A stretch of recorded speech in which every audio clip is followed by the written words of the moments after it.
Arambagh high স্কুলে অসুস্থ যমজ এইচএস পরীক্ষার্থী বোন পরীক্ষা হলে আবার অসুস্থ, ছুটে এলেন মহিলা পুলিশ ও স্বাস্থ্যকর্মী। আজ আরামবাগ হাই স্কুলে পরীক্ষা হলে পরীক্ষা দিতে এসে পরীক্ষার প্রায় শেষের দিকে অসুস্থ হয়ে পড়লেন দুই যমজ বোন শ্বেতা এবং সম্প্রীতি মণ্ডল। ছুটে এলেন মহিলা পুলিশ ও স্বাস্থ্যকর্মী, শুশ্রূষা করে তাদের মায়ের হাতে তুলে দেওয়া হলো। এই দুই যমজ বোন এবার আরামবাগ হাই স্কুলে উচ্চ মাধ্যমিক পরীক্ষা দিচ্ছেন। তারা মেধাবী ছাত্রী হলেও দীর্ঘদিন ধরেই তারা শারীরিকভাবে খুবই অসুস্থ, কিন্তু তাদের পরীক্ষা হলে একই হলে পরীক্ষার সিট কেন দেওয়া হয় অসুস্থতার বাহানায়? মাধ্যমিকেও নাকি একইভাবে ওই দুই যমজ বোনের বাবা প্রভাব খাটিয়ে অসুস্থতা দেখিয়ে একই পরীক্ষা হলে সিটের ব্যবস্থা করিয়েছিলেন, এমনই ক্ষোভ উগরে দিয়েছেন কিছু অভিভাবক। এ বিষয়ে জানতে চাইলে আরামবাগ হাই স্কুলের প্রধান শিক্ষক বিকাশ চন্দ্র রায় জানান, তিনি চিকিৎসক নন, তাই তিনি এ বিষয়ে সঠিক কিছু বলতে না পারলেও এই যে যমজ বোন তারা যে শারীরিক অসুস্থতা সংক্রান্ত বহু চিকিৎসা করিয়েছেন তার তথ্য দিয়েছেন ছাত্রী দুটির বাবা। কিন্তু যে কারণেই হোক তিনি কাউন্সিলের অনুমোদন এখনও পর্যন্ত হাতে পাননি। তাদের শিখ হলে পরীক্ষার ব্যবস্থা করা হয়, পাশাপাশি সিট নম্বর রাখা হয়েছে বলে যারা অভিযোগ করছেন তা একেবারেই সত্যি নয়, তা একেবারেই ভিত্তিহীন। এটা নিয়মও নয়। এই হলে আরও দুজন পরীক্ষা দিচ্ছেন শারীরিক অসুস্থতার কারণেই। তিনি এও জানান, কাউন্সিলের অনুমোদন দিতে না পারায় তাদের আজ সর্বসাধারণের জন্য নির্দিষ্ট হলে বসেই পরীক্ষা দিতে হবে। হয়েও ছিল তাই, কিন্তু আজও এই দুই যমজ বোন পরীক্ষা হলে পরীক্ষার প্রায় শেষের দিকে রীতিমতো অসুস্থ হয়ে পড়লে বাকি পরীক্ষার্থীদের পরীক্ষাতেও বিঘ্ন ঘটে। এখন প্রশ্ন হচ্ছে, এই দুই অসুস্থ এইচএস পরীক্ষার্থীকে সাধারণ পরীক্ষা হলে পরীক্ষার ব্যবস্থা করলেই যারা খুশি, তারা কি এই পরীক্ষার্থীদের অসুস্থতার কারণে বাকিদের পরীক্ষায় বিঘ্ন সৃষ্টি হলে তার দায় নেবেন? অসুস্থ হলেই ভালো রেজাল্ট করা যায় না, এটা কিভাবে যুক্তি হতে পারে? যারা মনে করছেন এই দুই যমজ বোন আদৌ অসুস্থ নন, তারা কোন প্রমাণের ভিত্তিতেই এই কথা বলছেন? এভাবে বিতর্ক তৈরি করার কারণে এই দুই যমজ বোনের শারীরিক অসুস্থতার পাশাপাশি মানসিক চাপ তৈরি হতে পারে, তার দায়িত্বই বা কে নেবেন? দেখুন এ বিষয়ে বিকাশ চন্দ্র রায়, যিনি প্রধান শিক্ষক, তিনি কি বললেন এবং অন্যান্যরা কে কি বলছেন। স্যার, আপনাদের যে বয়েজ স্কুলে এখন তো উচ্চ মাধ্যমিক পরীক্ষা যেটা সেমিস্টার চলছে, আজকে ভূগোল পরীক্ষা, কিন্তু বেশ কিছুদিন ধরে একটা অভিযোগ আসছে যে আপনাদের স্কুলে সিক রুমে দুজন যমজ ছাত্রীকে কেন্দ্র করেই এই বিতর্কটা তৈরি হয়েছে যে তারা কি কারণে এখানে পরীক্ষাটা দিচ্ছে, যদি একটু বলেন। আপনি ঠিকই শুনেছেন, আরামবাগ হাই স্কুলের দুজন ছাত্রী যারা যমজ, এছাড়াও আরামবাগ হাই স্কুলের একজন ব্লাইন্ড ছাত্রী, হাট বসন্তপুরের দুজন অসুস্থ ছাত্রী, তারা সিক রুমে পরীক্ষা দিচ্ছে। তার ভিতরে সাপে কামড়ানোর পেশেন্ট ছিল। এখন যখন আরামবাগ গার্লস স্কুলের দুজন ছাত্রীর বাবা এবং মা স্কুলে এসে যখন আমাদেরকে আবেদন করলেন, দেখলাম তাদের ধারাবাহিক চিকিৎসার সমস্ত রেকর্ড দিয়ে, তখন আমি তাদের জানিয়েছিলাম যে উচ্চ মাধ্যমিক কাউন্সিলের নির্দেশ অনুসারে আপনাকে কাউন্সিলের কাছে পারমিশন করতে হবে। পারমিশন কি আছে? না, ওরা পারমিশন এখনো পর্যন্ত আমাকে দিতে পারেনি। তো প্রথম দিন পরীক্ষা দিতে এসেই যখন একজন অজ্ঞানের মতো হয়ে গেল এবং তারপরে আরেকজন যে বোন ছিল যমজ, সেও ধারাবাহিকভাবে অসুস্থ হয়ে যাচ্ছে, তখন আমরা বাধ্যই সিক বেডে দিতে বাধ্য হয়েছিলাম। ইংরাজি পরীক্ষার দিন আমাদের কাকুলি ম্যাডাম এবং আরেকজন রিনা ম্যাডাম ডিউটিতে ছিলেন, সেখানেও সিক বেডে তো সে অজ্ঞান হয়ে যাচ্ছে। এখন আমরা তখন ওর বাবাকে বারবারই বলেছিলাম যে আপনি যদি পারমিশন করতে না পারেন তাহলে কিন্তু আমি সিক বেডে দিতে পারবো না। আজ পর্যন্ত তারা পারমিশন দিতে পারেনি, সেই জন্য আজ থেকে তার যদি যাবতীয় ডকুমেন্ট থাকে চিকিৎসার, তারপরেও তারা কাউন্সিলের কাছে কেন সেগুলো শো করে অনুমোদনটা নিতে পারছেন না? আমি যখন তার বাবাকে বলেছিলাম, উনি বললেন যে আমার মেয়ে তো হ্যান্ডিক্যাপ নয়। তো আমি তখন বলেছিলাম যে হ্যান্ডিক্যাপ ছাড়াও কোনো মেয়ে যদি অসুস্থ হয়, কোনো ছেলে যদি অসুস্থ হয়, নিশ্চিতভাবেই কাউন্সিল তার হসপিটালে পরীক্ষার ব্যবস্থা করবে। আমার সিক বেডে পরীক্ষার ব্যবস্থা করলে অসুবিধা আছে, তার কারণ তারা অসুস্থ হয়ে গেলে এখানে আমার কোনো ডাক্তার নেই, দুজন হেলথের দিদি ছাড়া, কিন্তু তারা অসুস্থ হয়ে পড়লে তাদেরকে আমরা হসপিটালাইজ করতে পারবো। তখন তার বাবা মা আমাকে বললেন যে আপনি কি অপেক্ষা করবেন আমার রুমে কখন আমার মেয়ে অজ্ঞান হবে তারপর হসপিটাল নিয়ে যাবেন, কেন আপনারা সিক বেডে দিচ্ছেন না?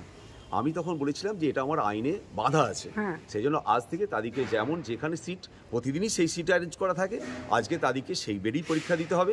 অসুস্থ হলে তাদেরকে আমরা হসপিটালে পরীক্ষার ব্যবস্থা করব। না, সেটা তো না হয় গেল, কিন্তু আমি বলছি যে এই যে এরা তো হচ্ছে মানে অসুস্থ বলতে যে খুব বেশি যে সাংঘাতিকভাবে প্রতিক্রিয়া হয় তা নয়, কিন্তু পরীক্ষা দিতে গেলেই তাদের এরকম হয়। এরকম অনেক অভিভাবকই অভিযোগ করছেন যে আপনারা নাকি বাড়তি সুবিধা এখান থেকে তার বাবা মা নিচ্ছেন এই সিকরুমে থাকলে তাদের কি সুবিধা পাওয়া যায়। দেখুন, সিকরুমের কোনো সুবিধা নেই। আর একটা আপনাদের মিডিয়ার মাধ্যমে জানিয়ে রাখছি, আমাদের উচ্চ মাধ্যমিক কাউন্সিলের নির্দেশ মতো কোনো সাবজেক্ট টিচার আচ্ছা স্কুলে 12টার আগে তারা স্কুলে ঢুকতে পারেন না। 11:45 পরীক্ষা সারার পর 12টায় আসেন একাদশ শ্রেণীর পরীক্ষার গার্ড দেওয়ার জন্য। ধরুন ইংরাজি পরীক্ষা দিন, আমাদের ইতিহাসের ম্যাডাম রীনা চৌধুরী ছিলেন আর আমাদের ভূগোলের দিদিমণি কাকুলি ম্যাডাম ছিলেন। তাহলে বলুন এবার তারা কিভাবে ওই ছাত্রীদের সহযোগিতা করবে ইংরাজি পরীক্ষার দিন? অর্থাৎ সাবজেক্ট টিচার থাকে না। অনেক গার্জেনদের যে অভিযোগ হচ্ছে যে তারা সিকরুমে ঢুকে বাড়তি সুবিধা নিচ্ছে, এটা একদমই বাস্তব না, কারণ বাড়তি সুবিধা তো নেই এবং এক্সট্রা টাইমও নেই, এবং তারা তো পাশাপাশিও বসছে না, তারা তো দূরে দূরে বসছে। ফলে এই সুবিধাটা নেই। শুধু এই সুবিধাটা তারা নিতে চেয়েছিল যে যাতে মেয়েরা অজ্ঞান হয়ে না যায়, এবং আমরাও চেয়েছিলাম যাতে রুমের মধ্যে অজ্ঞান হলে অন্যান্য ছাত্রীদের যাতে কোনো অসুবিধা না হয়। কিন্তু যেহেতু একটা নিয়মের বাধা আছে, আমরা সিদ্ধান্ত জানিয়ে দিয়েছি যে আজ থেকে তাদেরকে যে বেডে সিট মানে যে রুমে তাদের সিট পড়ছে সেখানেই পরীক্ষা দিতে হবে। আচ্ছা, আপনার না হয় এটা গেল যে এটা নিয়ে যে বিতর্ক আছে, আপনি বলছেন যে এখানে বিতর্কে কোনো জায়গাই নেই, কোনো বিতর্কের জায়গা নেই। ওদের একটাই শুধু মাইনাস পয়েন্ট যে এখনো পর্যন্ত কাউন্সিলের কোনো অনুমোদন তারা নিতে পারেনি। আজকেও পারমিশন করতে পারে, তাহলে হয় সিকরুম না হলে হসপিটালে পরীক্ষার ব্যবস্থা করব। তার কারণ আমরা মানবিক দৃষ্টিভঙ্গি। তারা হসপিটালটাকে কেন চাইছেন না? হসপিটালে তো ডাক্তার থাকছেন। হ্যাঁ, হসপিটাল চাইছেন না মানে তখন তো 3 ঘন্টা 15 মিনিটের পরীক্ষা ছিল, এখন 1 ঘন্টা 15 মিনিটই পরীক্ষা শেষ। তাদের তো এক্সট্রা টাইম নেই। এখন হসপিটালে যাওয়ার পথেই তাদের 1 ঘন্টা 15 মিনিট আধ ঘন্টা নষ্ট হয়ে যাবে। ওখানে আবার অ্যারেঞ্জ করতে হবে, পুলিশ স্কোয়াড অ্যারেঞ্জ করতে হবে, এই করতে করতেই তাদের পরীক্ষা সারা হয়ে যাবে। এই জন্য অনেক অভিভাবক চাইছেন না যে এই 1 ঘন্টা 15 মিনিটে হসপিটালে নিয়ে যান। আপনাকে আরেকবার বলছি, আপনি বলেছেন তো যে সিকরুমে মোট কতজন পরীক্ষা দিচ্ছে? আমাদের 5 জন, হাট বসন্তপুরে 2 জন আর আরামবাগ গার্লস স্কুলে 3 জন ছিল। আজকে দেখা যাচ্ছে যে আজকে হয়তো অঙ্কের পরীক্ষা আছে, জিওগ্রাফির পরীক্ষা আছে, কিন্তু একজন পরীক্ষার্থী আজকে পরীক্ষা দেবে যে কাউন্সিলের অনুমোদন আছে। একটা আপনাদের বয়েজ স্কুল সম্বন্ধে আবার একটা অভিযোগ আছে যে আপনাদের নাকি জয়রামপুর নেতাজি সেন্টারে যে পরীক্ষা হয়, এই স্কুলটাকে চুজ করার পিছনেও আপনাদের নাকি একটা কোনো ইন্টারেস্ট আছে, এবং ওখানে পরীক্ষা দিলেই ভালো র্যাঙ্ক করে ফেলছে। তো ওখানে পরীক্ষা দিলেই ভালো র্যাঙ্ক করছে, নাকি না এখানে কোনো মেধাবী ছাত্ররাই র্যাঙ্ক করছে, নাকি জয়রামপুর নেতাজি সেন্টারে গেলে আপনাদের ছাত্রদের অন্য কোনো বেআইনি পথে তারা র্যাঙ্ক করছে? এরকম অভিযোগ কেন উঠছে? যদিও হাস্যকর অভিযোগ, কিন্তু আমি নিজেই বলছি, তো তবুও বলছি যে আপনি কি বলবেন এটা নিয়ে? দেখুন, আমাদের সেন্টার কোনো ফিক্স নেই। পশ্চিমবঙ্গ মধ্যশিক্ষা পর্ষদ এবং উচ্চ মাধ্যমিক কাউন্সিল তাদের সিদ্ধান্ত অনুযায়ী সেন্টার নির্বাচন করেন। আমাদের ছেলেরা কখনো পারুল রামকৃষ্ণ স্কুলে পরীক্ষা দিচ্ছেন, কখনো আমাদের নির্ভয়পুর বাদলকোনা বিজিএন হাই স্কুলে পরীক্ষা দিচ্ছেন, কখনো জয়রামপুরে পরীক্ষা দিচ্ছে, কখনো মুথুডাঙ্গায় দিচ্ছে। আপনি যদি আমাদের বিগত বছরের পরিসংখ্যান দেখেন, বেশ কয়েক বছরের, তাহলে দেখবেন যে সেন্টারই আমাদের ছেলেরা পরীক্ষা দিতে যাক না কেন তারা সাফল্যের শীর্ষে পৌঁছাচ্ছে। এখন যারা র্যাঙ্ক করছে, ধরুন গত বছর জয়রামপুর থেকে আমার 3 জন ছেলে র্যাঙ্ক করেছে। আমাদের রাজশ্রী অধিকারী 495 পেয়ে রাজ্যে থার্ড হয়েছে, প্রান্তিক গাঙ্গুলি 495 পেয়ে 493 পেয়ে রাজ্যে পঞ্চম হয়েছে, সর্বজিৎ সাহা 488 হয়েছে। ওরা কি বরাবরই ভালো রেজাল্ট করে? বরাবরই। এবং আরেকটা কথা বলি, আমাদের শেখ ইমদাদুল হক ওই জয়রামপুর সেন্টারে 487 পেয়ে 1 নম্বরের জন্য মেধা তালিকায় আসতে পারলো না। তাহলে ওই সেন্টারটা যদি অবাধ হতো এবং আমাদের দ্বারা নির্বাচিত হতো, তাহলে তো এমদাদুলও তো আমাদের 10-এর মধ্যে আসতে পারতো একেবারেই। আর এছাড়া আপনাদের আরেকটা জিনিস, যে করোনার সময় আপনাদের হোম সেন্টারে পরীক্ষা হয়েছিল, এবারে হোম সেন্টার আছে না? দেখুন, এইটাই আরামবাগ হাই স্কুলের গুরুত্ব, এবং আমাদের ছেলেরা অত্যন্ত মেধাবী, তারা পাশাপাশি কোনো 1 নম্বরও ম্যানেজ করার জন্য তাকায় না। আমাদের যখন করোনার পিরিয়ডে যখন হোম সেন্টারে পরীক্ষা হলো, তাহলে আরামবাগ হাই স্কুল যদি সেই সুযোগটা দিত, তাহলে রাজ্যে 50 জন ছাত্র র্যাঙ্কে আসতে পারত।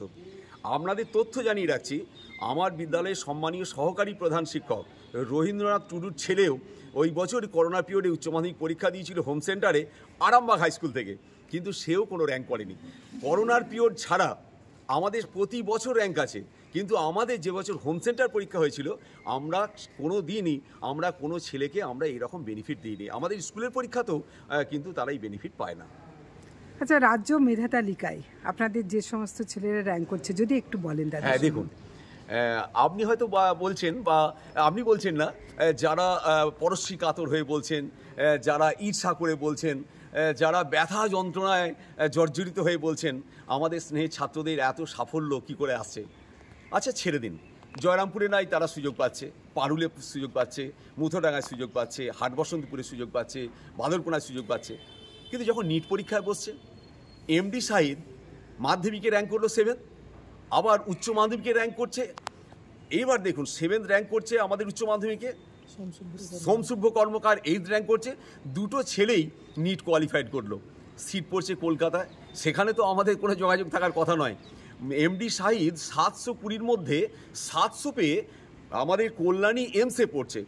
আপনাকে একটা তথ্য জানিয়ে রাখছি, আমাদের যে ছেলেটি এবছর জয়রামপুর থেকে 5ম স্থান করেছে, প্রান্তিক গাঙ্গুলি, সারা ভারতবর্ষের আইজার পরীক্ষায়, অল ইন্ডিয়া আইজার পরীক্ষায় 36 র্যাঙ্ক করেছে, আর অল ইন্ডিয়া আইএসআই র্যাঙ্কে 32 র্যাঙ্ক করেছে। আমরা এই পরীক্ষা হয়ে গেলেই তাকে সম্মান জানাবো আপনাদের চ্যানেলের মাধ্যমেই। শুধু তাই নয়, আমরা যেটা সিদ্ধান্ত নিয়েছি, প্রান্তিক গাঙ্গুলি তো একজন বড় গবেষক হচ্ছে, আরামবাগ মহকুমার একটা গর্ব।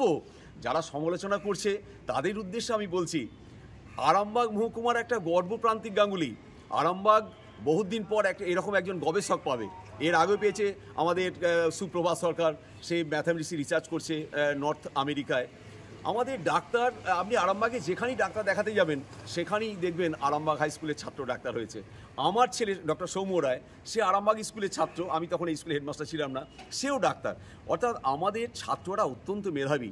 তাই যারা সমালোচনা করছেন তাদের উদ্দেশ্যে বলছি, ছাত্রদের যে গুরুত্ব, ছাত্র যে মেধা, সেই মেধাকে ছোট না করে তাদের ভালোবাসতে শিখুন, তাদের সহযোগিতা করুন। তার কারণ আরামবাগ হাই স্কুলের ছাত্ররা কখনোই এই পথ কোনোদিন নেয়নি, আগামী দিনেও নেবে না। আর এটা তো আরামবাগ হাই স্কুলের সাফল্য আজকের নয়, দীর্ঘ বছর ধরে আপনারা এই রেজাল্টকে ধরে রেখেছেন। আর এই যে বিতর্কের কেন্দ্রবিন্দু যে দুটি মেয়ে যমজ যারা পরীক্ষা দিচ্ছে, শ্বেতা মণ্ডল আর আরেকজনের নাম এই মুহূর্তে শ্বেতা মণ্ডল, হ্যাঁ, দুটি মেয়ের নাম আছে। তো ওরা যে পরীক্ষা দিচ্ছে ওদেরকে নিয়েও যে বিতর্কটা তৈরি, সেখানেও আপনারা বলছেন যে এখানে বিতর্কের কোনো জায়গা নেই। কোনো বিতর্কের জায়গা নেই। তার কারণ হচ্ছে আমাদের পরীক্ষা পদ্ধতিটাই হচ্ছে অত্যন্ত স্বচ্ছ। তাহলে ভালো করে ভাবুন, শুধুমাত্র আরামবাগ গার্লস স্কুলে তো দুটো না, আমার এখানে 7টা স্কুলের ছেলেমেয়েরা পরীক্ষা দিতে আসছে। তাহলে বেনিফিট তো তাহলে সবাই পেয়ে সবাই র্যাঙ্ক করতে পারতো, তা হয় না। মেধা তালিকায় র্যাঙ্ক করতে গেলে তার মেধা থাকতে হয়। আমাদের যে সেন্টারে পরীক্ষা দিচ্ছে ওই দুটি মেয়ে, যেহেতু এই সমালোচনাটা উঠেছে, আমরা কোনোভাবেই তাকে অ্যালাউ করিনি। আজ থেকে তারা নর্মাল যেখানে সিট পড়েছে সেখানেই পরীক্ষা দেবে। যদি আমরা ঈশ্বরের কাছে প্রার্থনা করছি তারা যেন অসুস্থ না হয়, আমাদেরই মেয়ের মতো তারা খুব ভালোভাবে সুস্থ হয়ে তারা পরীক্ষা দিই। এটা কি বিতর্কে তৈরি হওয়ার জন্যই কি তাদেরকে আজকে সিগন্যাল থেকে সরানো হচ্ছে? পরীক্ষার আগের দিন যখন ওনারা দরখাস্ত করতে এসেছিলেন, আমি তখনই তাদের জানিয়েছিলাম যে আপনারা দ্রুততার সঙ্গে দরখাস্ত করুন, যাতে ওই মেয়ে দুটো শিগরুমে অথবা হসপিটালে পরীক্ষা দিতে পারে। তারা এখনও পর্যন্ত যোগাযোগ করে হয়তো পেপার পায়নি, যেহেতু তারা কোনো পেপার এখনও জমা দিতে পারেনি। তাই দেখুন, আমিও তো নিয়মে বাধা, আমি জানি তারা অসুস্থ, কিন্তু নিয়ম কখনো অসুস্থতা বা নিয়মের বাইরে যেতে পারে না। তাই আমি যেহেতু এখানকার ভেন্যু সুপারভাইজার, সেন্টার সেক্রেটারি আমি এখানে, সুতরাং আমি আমার নির্দিষ্ট নিয়মই তাদের জানিয়েছি, সেই রুমেই পরীক্ষা দিতে। আচ্ছা, আজকে যে তারা নর্মালভাবে অন্যান্য ছাত্রছাত্রীর সঙ্গেই পরীক্ষা দেবে, বাই চান্স তাদের শরীর খারাপ হলো, তাদেরকে আপনি সিক রুমে নিয়ে এলেন, কিন্তু কোনো কারণে তারা যদি অজ্ঞান বা অন্য কিছু তাদের মানে রিপারকেশন দেখা দেয়, সেক্ষেত্রে তো অন্য স্টুডেন্টদেরও পরীক্ষায় ডিস্টার্ব হবে। নিশ্চিতভাবেই ডিস্টার্ব হবে, সেই ভয়েতেই এটা করেছিলাম। কিন্তু যেহেতু বিতর্কও তৈরি হচ্ছে এবং পারমিশন আসেনি, তাই আমরা সিদ্ধান্ত নিয়েছি, আমাদের গাড়ি রেডি করাই থাকে, যে কোনো ছাত্রী, যেমন ধরুন হাটবসন্তপুরে একটি ছাত্রীকে সাপে কামড়ানোর যে আপনারা নিউজটা করেছিলেন, দ্বিতীয় দিন ইংরাজি পরীক্ষা দিন সে তার নিজের বেডেই পরীক্ষা দিল, তৃতীয় দিন পরীক্ষায় মাথা ঘুরে সে অজ্ঞানের মতো হয়ে যায়। তখন তাকে আমরা তড়িঘড়ি সিক রুমে নিয়ে এলাম। এছাড়াও হাট বসন্তপুরের আরেকটি বাচ্চা, সে দারুণ অসুস্থ, ক্রমাগত রুমের মধ্যে বমি করে যাচ্ছে, পাশে ছাত্রছাত্রীদের পরীক্ষার বিরাট অসুবিধা হচ্ছে। তখন তাকে আমরা হেলথে দিদিমণিদের সহযোগিতা নিয়ে আমরা তাকে সিক বেডে নিয়ে এসেছি।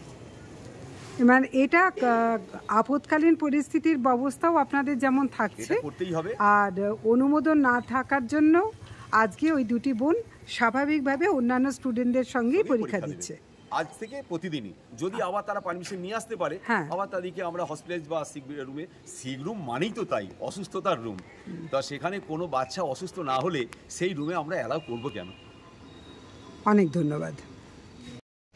আচ্ছা ম্যাডাম, আপনি তো গার্ড দিচ্ছিলেন, আপনাদের প্রধান শিক্ষক বললেন, তা আপনি সত্যি কি মানে পরিস্থিতি দেখেছিলেন মেয়েটির, মানে মেয়ে দুটির? আমি যেদিন ইংলিশ পরীক্ষা ছিল আমি ওই রুমে ইনভিজিলেটর ছিলাম।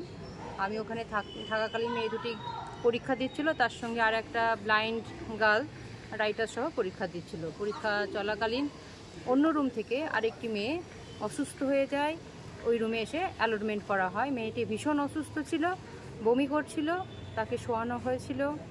এই অবস্থায় তার দিকে একটু অ্যাটেনশন করতে করতেই দেখি ওই একটি মেয়ে, যমজ বোনের একটি মেয়ে, নামটা আমার মনে নেই, কি সামথিং মন্ডল, সেন্সলেস হয়ে যায়। আর বাদ বাকি তাকে আবার মেন্টাল সাপোর্ট দিয়ে তাকে লিখতে শুরু করে।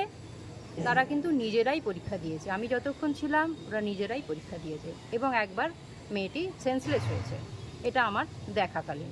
আচ্ছা, মানে এই সেন্সলেস হওয়ার জন্য বাকিদের কি কোনো ডিস্টার্ব হচ্ছিল না? যেহেতু এটা সিক রুম ছিল, মাত্র সেদিন 4 জন পরীক্ষা দিচ্ছিল, তাদের কিন্তু কোনো ডিস্টারবেন্স হয়নি। আচ্ছা, এটা মানে ইন জেনারেল রুম যেটা, সেখানে দিলে হতো? সেখানে দিলে অবশ্যই হতো, কারণ একটা মেয়ে সেন্সলেস হচ্ছে মানে তার সহপরীক্ষার্থীরা প্রতিক্রিয়া দেখা দেবে, তাদের মেন্টাল একটা ডিস্টারবেন্স হবে। আমার মনে হয় মেয়েটি সিক রুমে ভালোই ছিল, এবং একবার সে সেন্সলেস হয়ে গেছিল। মানে অযথা যে আপনাদের স্কুলের দিকে আঙুল তোলা হচ্ছে, এটা অমূলক, তাই তো? একদম। দেখুন, বাইরে থেকে যারা সমালোচনা করছেন বা বিদূষণ কটাক্ষ করছেন, তারা ফিল্ডে আসছেন না। আমরা যারা ফিল্ড ওয়ার্কার, আমরা বুঝতে পারছি যে আমাকে পরীক্ষাটা 1 ঘন্টা 15 মিনিটের মধ্যে শেষ করতে হবে, সকলের স্বার্থ সুরক্ষিত রেখে।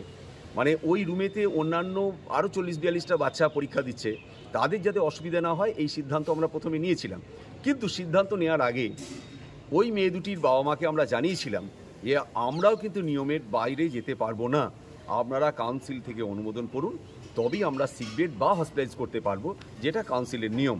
তারা আজ পর্যন্ত করতে পারেনি, তাই আমাদেরকে বাধ্য হই তাদের যে রুমে সিট অ্যালাউট আছে সেই রুমেই পরীক্ষার ব্যবস্থা করতে হয়েছে।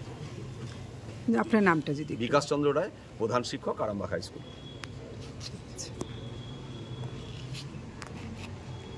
আপনার উজ্জ্বল ভবিষ্যতের একমাত্র দিশারি, জ্যোতিষ জগতে অদ্বিতীয় ডক্টর অঞ্জন শাস্ত্রী। দেখুন জ্যোতিষ অঙ্গনে অঞ্জন প্রতি রবিবার ঠিক রাত 12টায় শুধুমাত্র TV9 বাংলায়।